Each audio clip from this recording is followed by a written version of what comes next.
Très bien.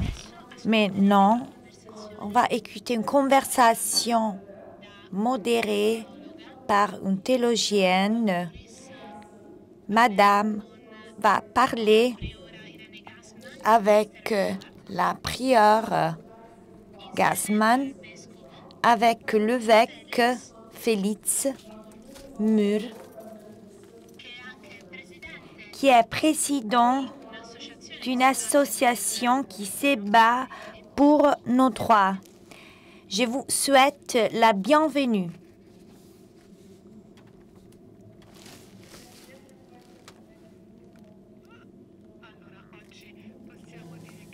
Aujourd'hui, on peut dire, affirmer, est-ce que les micros fonctionnent?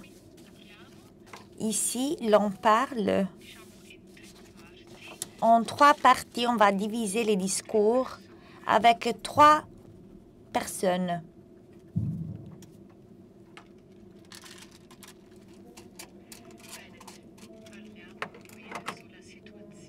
On va aborder la question de l'Église en Suisse et donc des légalités des genres, c'est-à-dire d'un premier pas, on va commencer par le point de départ de la Suisse et quels vont être les nouveaux pas. L'évêque Félix, quel est le rôle de la diocèse de Basilea en ce qui concerne l'égalité des genres dans l'Église?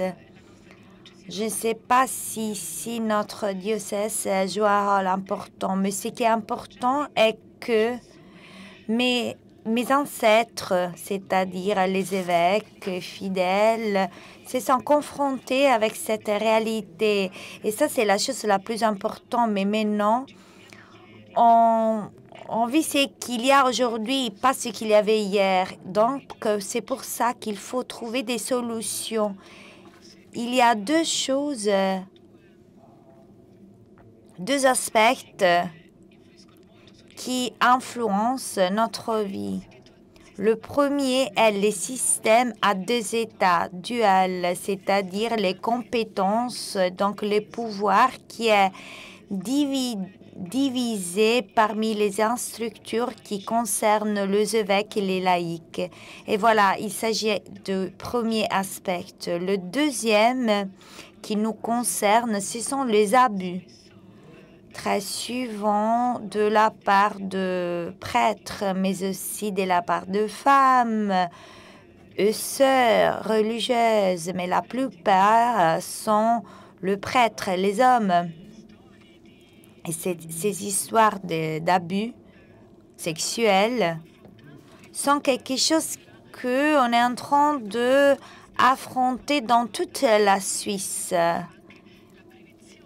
Mais aussi la prévention. Qu'est-ce que vous attendez de prêtres? Qu'est-ce que vous cherchez à faire?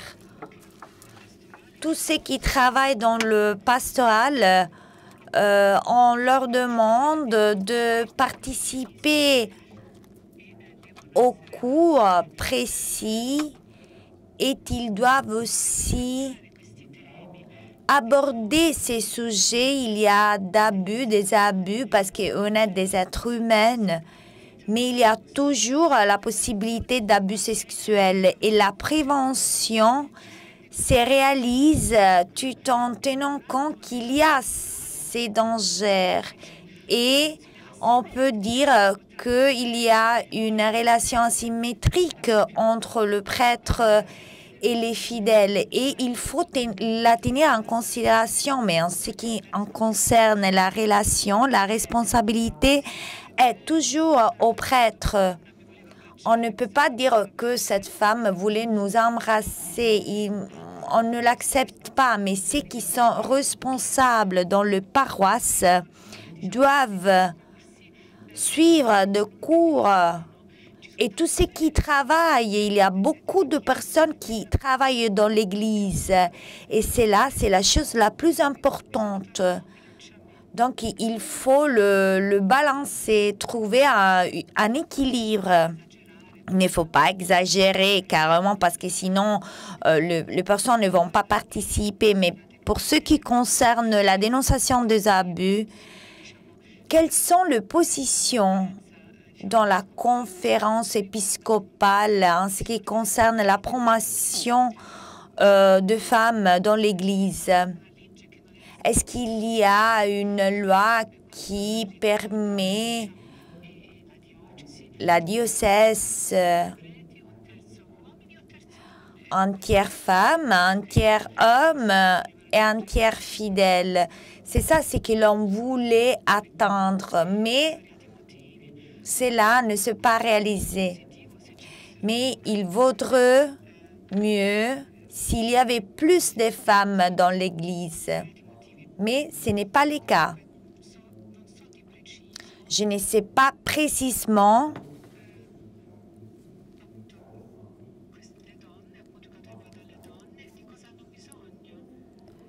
de quoi les femmes ont besoin. Mais pour entamer des mesures concrètes pour donner plus de pouvoir aux femmes dans l'Église, je pense qu'il faudrait aider les personnes qui sont adaptes au service de l'Église et qui sont adaptes à ce service, indépendamment en faisant exception si elles sont femmes ou s'ils sont hommes. Mais si l'on considère cette imbalance, son déséquilibre dans l'Église, il s'agit d'un utile qui devrait nous aider à changer la situation. On a beaucoup parlé lors d'une réunion parmi nos évêques. Et maintenant, même les femmes et les hommes vont parler entre eux pour comprendre quelles sont les nécessités de chacun et chacune. Quelles sont les mesures, le comité? Est-ce que les femmes peuvent introduire, proposer, s'exprimer? Oui, bien sûr, ça dépend de plusieurs facteurs. Cela dépend de moi. Le fait d'avoir plus de femmes représente un avantage. Mais après, on va aborder à nouveau ces sujets. Pour ce qui concerne la diocèse de Basilea, en ce qui concerne les femmes qui peuvent prononcer l'homélie, est-ce qu'il s'agit d'un problème en tant qu'évêque universel ou il s'agit d'une situation dont il faut parler en plus? Pour moi, a été très important cette digression parce qu'entendre cette religieuse qui voulait prier, est-ce qu'il y a deux valeurs qui sont différentes? On ne peut pas le faire parce qu'on est femme. Il faut le faire également. Il faut considérer les droits canoniques.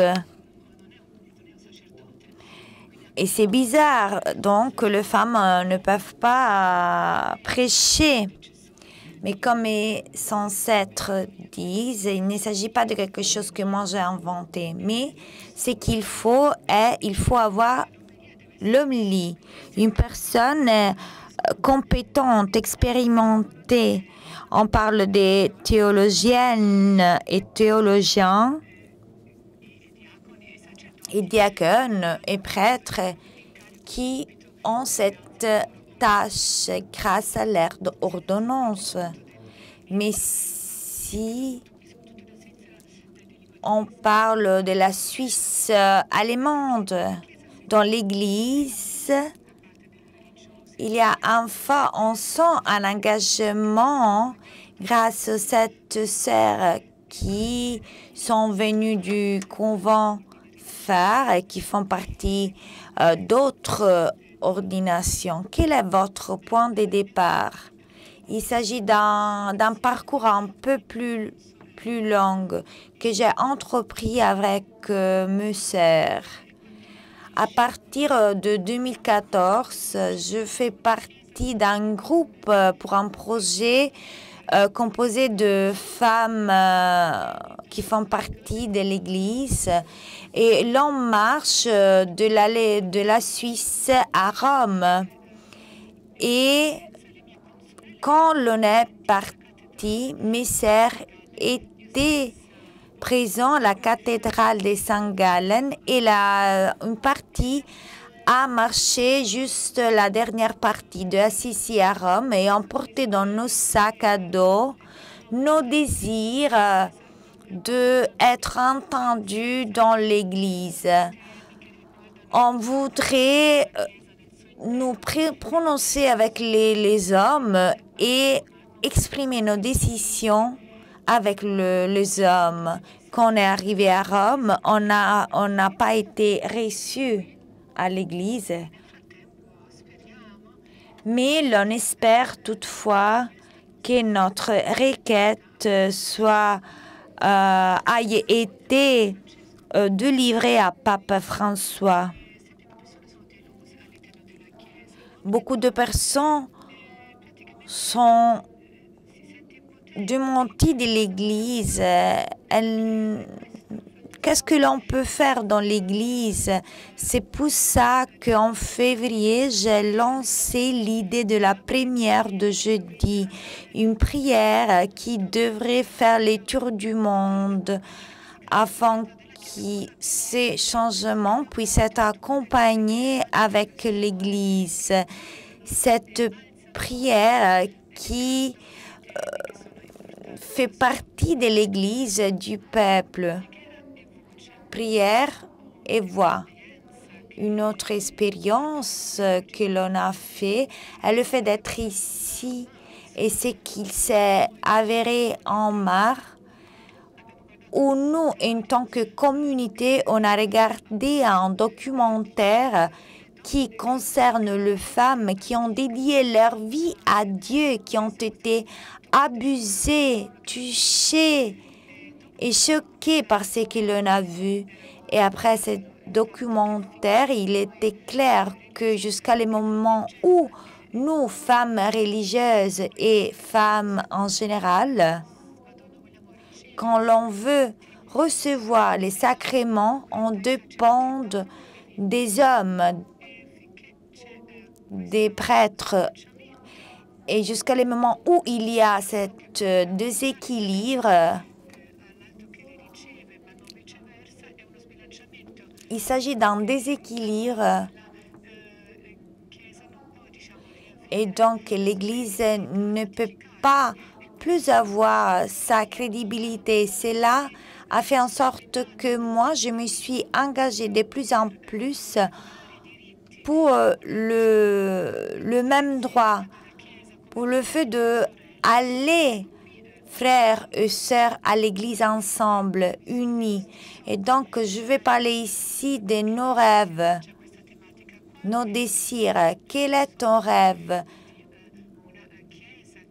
Ton rêve d'une Église qui respecte les femmes. Je rêve d'une Église où ceux qui sont baptisés grâce à la joie de l'Évangile puissent vivre leur vie et puissent être renforcés par le sacrement, parce que à l'intérieur de cette Église, il y a femmes et hommes avec même droits pour administrer les mêmes droits. Et sur ça, il y a encore beaucoup à faire. Mais nous, en tant que femmes et hommes religieuses, on peut agir.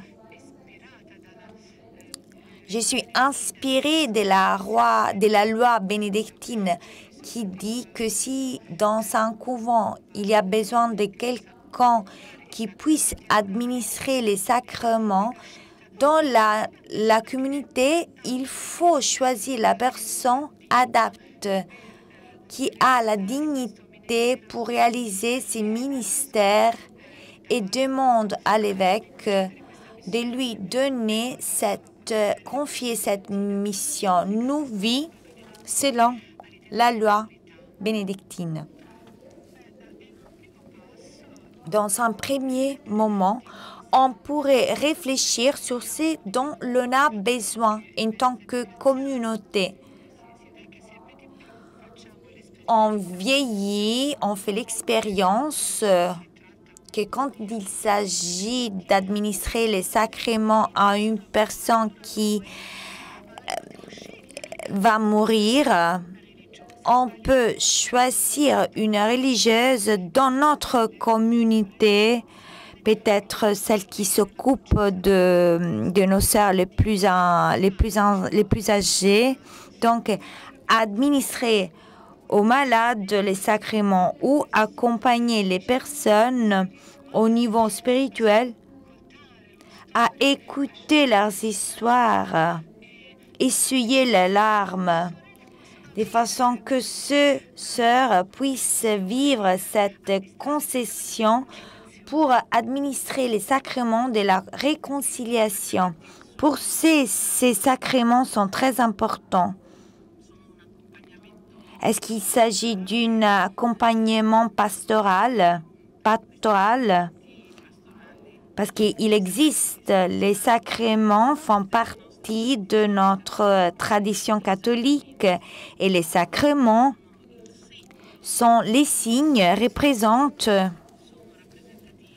sont représentatifs pour tout ce que l'on voit, et les sacrements sont des rituels très importants dans notre monastère. On est très créative,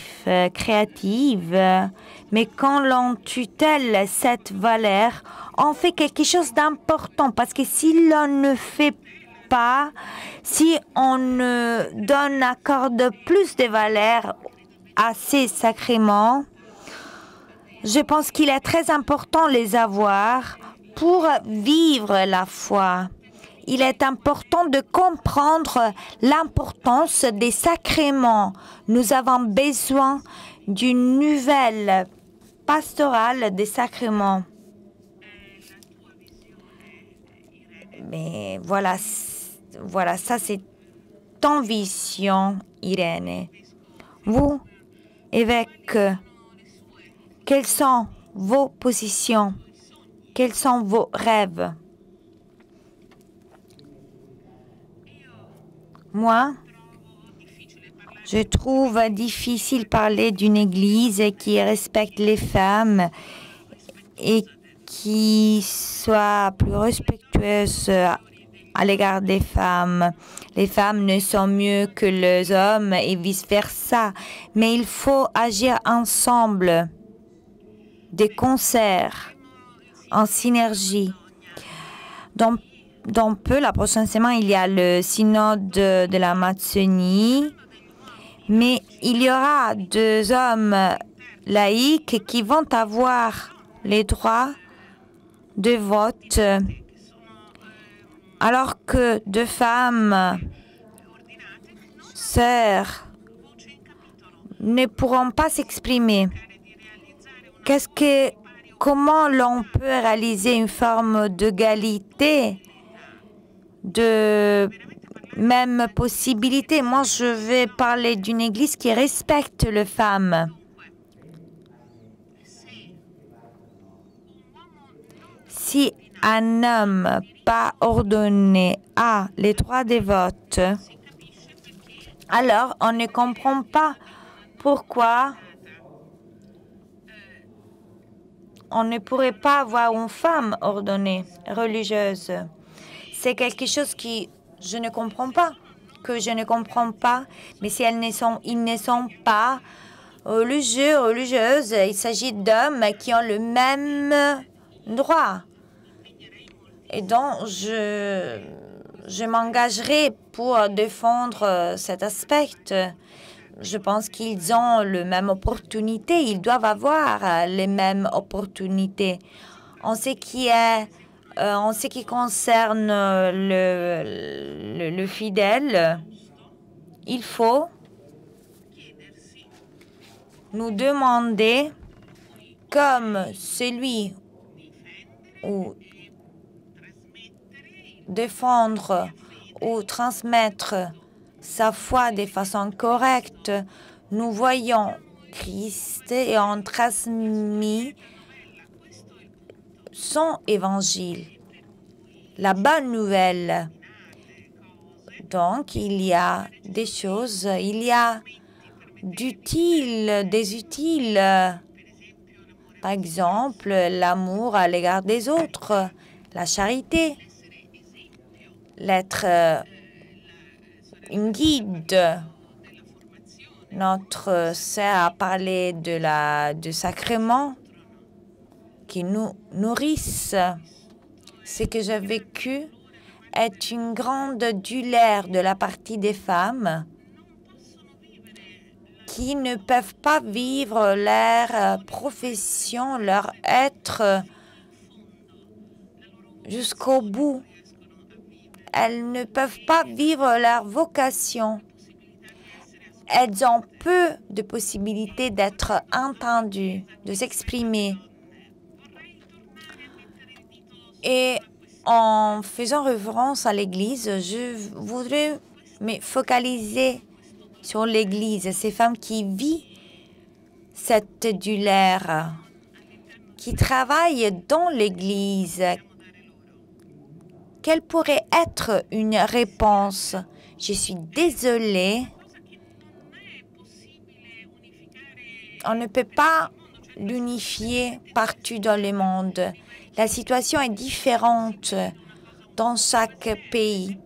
Par exemple, à Basilea, les femmes peuvent participer, mais elles n'ont pas la possibilité d'être présentes. Les femmes doivent être traitées également. Ça, c'est le point crucial. Et elle doit jouer un rôle dans l'Église. Elle doit être écoutée de la même façon.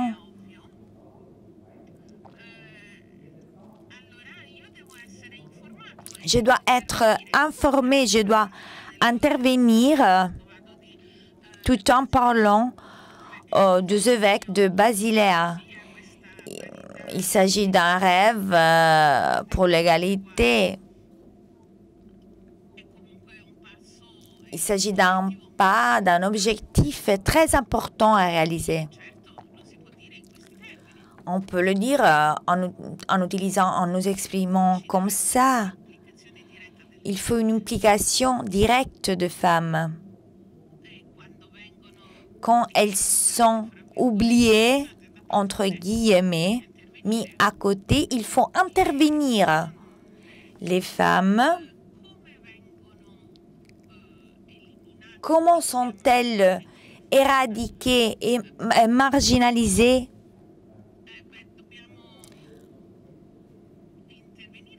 Il faut intervenir. Mais beaucoup de choses sont claires pour nous de la Suisse. Pour nous, en Suisse, il y a encore beaucoup à faire. Et la conférence des évêques a dit que l'un des problèmes à affronter est la question de femmes. Il s'agit d'un problème très important. Il faut contrôler les pouvoirs de la part des femmes. Peut-être que même les femmes devraient avoir leur voix, devraient se prononcer dans l'Église. Et maintenant, je passe au pas concret. Le pape nous exhorte à proposer ou donner des conseils, des avis concrets pour aider l'Église, pour faire en sorte que l'on procède dans la tradition de l'Évangile et qu'il y a deux espaces, des solutions créatives. Félix, quelles solutions créatives vous pouvez considérer? Qu'est-ce que vous pensez on pourrait encore faire? Qu'est-ce qu'il n'y a pas encore? Quel est le prochain pas? je pense de façon très pragmatique. Je pense que dans les paroisses, on pourrait faire plus parce que l'évêque est responsable de plusieurs paroisses. Il y en a beaucoup où les hommes sont le chef et les femmes travaillent. Moi, je l'ai dit comme ça, mais il y a vice-versa des situations bouleversées. C'est pour ça qu'il faudrait avoir de groupes dans le paroisse, dans la guide de paroisse, dans la gestion des paroisses. Un groupe mélangé, une solution créative garantit une ouverture plus grande, plus enthousiasmante, est capable, plus en mesure de transmettre l'évangile, le message de l'évangile. On a écouté Irène. Vous, qu'est-ce que vous voudriez? Quels sont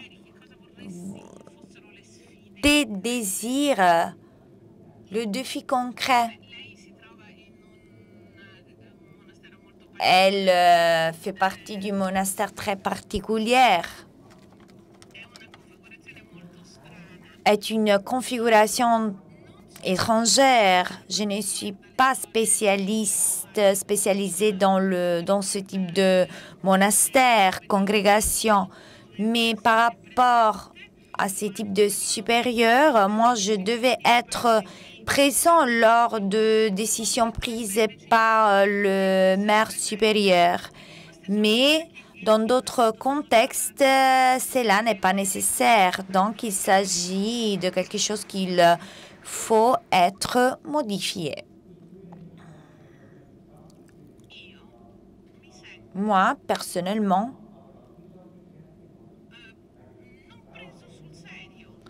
je ne me sens pas pris sérieusement en tant qu'évêque parce que les femmes décident quelque chose et après l'évêque doit se limiter à accepter, accueillir la proposition. On a une grande vision pour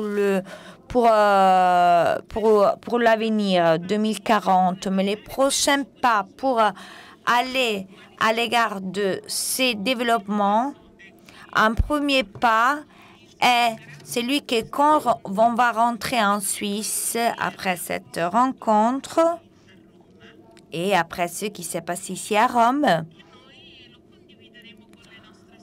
on doit partager avec nos sœurs chez nous. On va parler avec eux. Le prochain pas est, moi, j'ai une vision. C'est-à-dire, après avoir parlé avec le sœur, j'ai remarqué leur intérêt, implication, mais une sœur a dit, est-ce que cette question des sacrements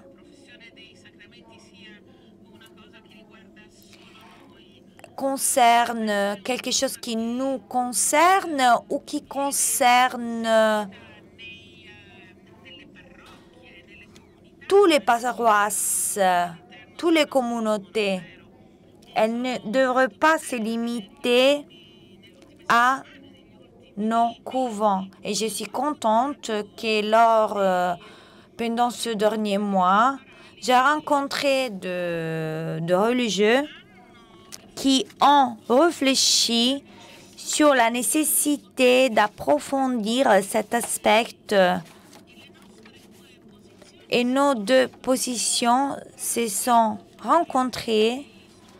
Et aujourd'hui, je suis très contente de pouvoir vous dire qu'aujourd'hui, on a entamé la Unia Initiative, une initiative qui s'inspire à ces positions. Maintenant, je vous pose une question différente.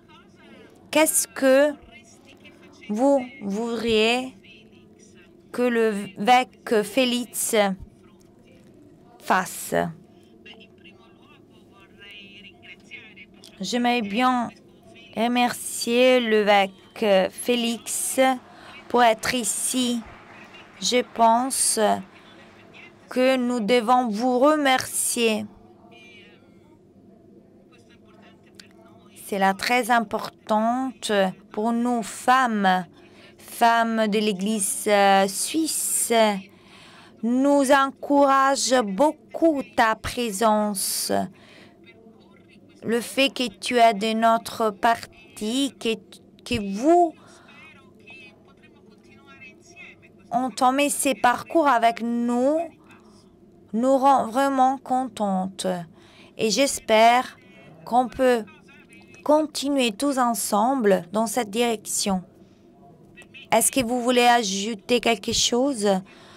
Pour moi, ce qu'il est important, que toutes ces questions soient abordées au niveau catholique, théologique. Il y a beaucoup d'experts qui pensent différemment et elles pourraient nous conseiller. Et je pense qu'il est très important parce que je pense que chacun devrait contribuer à l'unité de l'Église et on doit être écuméniquement compatible. Est-ce que vous voulez ajouter quelque chose? Voilà ce qu'il est important pour moi, cette unité, le fait de ne pas mettre de côté les autres sœurs. Le monde est si différent dans ces aspects. Les sociétés sont toutes différentes. On vit dans ce monde et il faut trouver des solutions. Il y en a beaucoup de solutions. Je dois conclure. La question de l'unité est une question importante. Vous êtes ici, vous êtes venu de la Suisse, vous avez parlé de la douleur partagée par les femmes. Maintenant, quelles sont les idées que vous avez maintenant que vous rentrez? Je vais rentrer enrichi de cette expérience avec plusieurs dons. On est beaucoup. On est catholiquement global. Est une force fondamentale qu'on peut transmettre. Et j'aimerais bien dire à nos religieuses, il faut continuer avec la même force